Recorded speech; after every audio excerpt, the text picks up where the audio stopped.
राधे राधे, जय माता दी। आज हम बचवारस की कहानी सुन रहे हैं, तो बचवारस की कहानी शुरू करते हैं। एक साहूकार था जिसके 7 बेटे थे।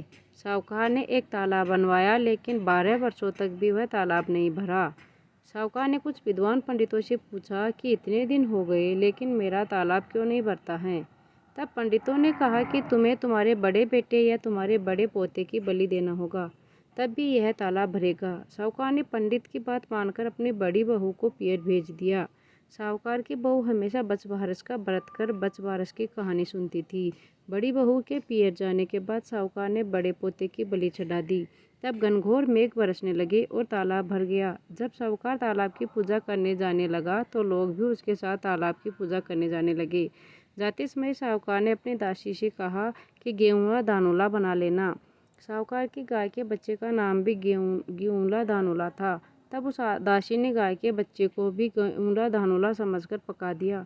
साहूकार व साहूकार गाजे बाजे के साथ अपने बेटे और बहू के साथ तालाब को पूजने लगे। साहूकार के पूजन कर लेने के पश्चात वहां आए लोग भी तालाब का पूजन करने लगे। उसी वक्त जिस पोते की बलि दी गई थी वह गोबर में लिपटा हुआ मिला और आकर कहने लगा कि मैं भी तालाब में कूदूंगा। उस बच्चे को देखकर साहूकार ने कहा कि मैंने तो इसकी बलि दे दी थी जिससे कि तालाब भरा था, लेकिन गाय माता ने हमारी लाज रख ली और हमें हमारा पोता वापस लौटा दिया। अपने बेटे को देखकर बहू भी बहुत खुश हुई। तब साहूकार दौड़ा दौड़ा घर वापस आया और अपने दासी से कहा कि गाय का बच्चा कहाँ है। तब दासी बोली कि आपने गेनोला दानोला को पकाने के लिए कहा था, तो इसलिए मैंने उसे पका लिया। यह सुनते ही साहूकार क्रोध से तिलमिला उठा और अपनी दासी से कहने लगा, अरे पापिनी, तूने ये क्या अनर्थ कर दिया। एक पाप उतार कर आए हैं, उसे पहले ही तूने दूसरा पाप हमारे लगा दिया। और साहूकार सिर पकड़कर बैठ गया।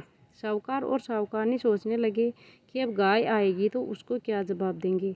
साहूकार ने एक हांडी में गाय के बच्चे को डालकर गड्ढे में दबा दिया।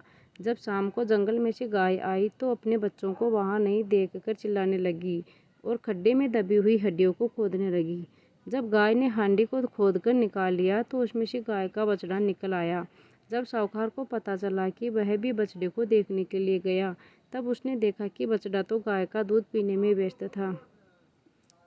तब साहूकार ने पूरे गांव में ढिंढोरा पिटवा दिया कि सभी स्त्रियों को बचवारस का व्रत करना चाहिए। हे बचवारस माता, जैसे साहूकार की बहू को दिया वैसे हम सबको देना।